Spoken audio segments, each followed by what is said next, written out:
இந்த retail shop வரவங்கலாம் இதெல்லாம் பண்ணிங்கன்னா மேக்ஸிமம் ஒர்க் ஆகாது, இது வந்து மற்றவங்கள பார்த்து நீங்கள் பண்ணாதீங்க, இது வந்து ஜஸ்ட்டு வந்து நீங்கள் ட்ரை பண்ணி பார்க்கலாம் ஆனால் ஒர்க் ஆகாது அப்படின்னு உங்ககிட்ட ஏதாவது எக்ஸாம்பிள்ஸ் இருக்கா? அதாவது ப்ரோ, இப்போ நீங்கள் அந்த காம்போவாக இருக்கட்டும், பை ஒன் கெட் ஒன்னாக இருக்கட்டும், அது எல்லாமே ஸ்ட்ராட்டஜி தான், கஸ்டமரை வாங்க வைக்கிறதுக்கான ஸ்ட்ராட்டஜி தான்.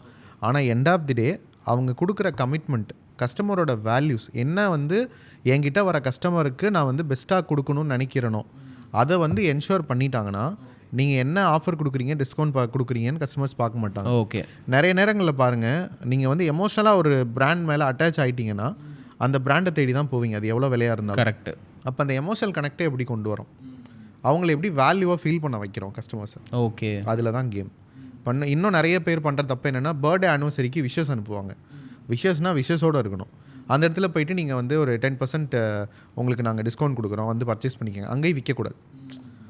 அந்த பிராண்டுக்கு ஒரு ஃப்ரெண்ட்லி டோன் கொடுத்துட்டோன்னா ஆட்டோமேட்டிக்காக அவங்கள புல் பண்ணி எடுத்துகிட்டு வந்து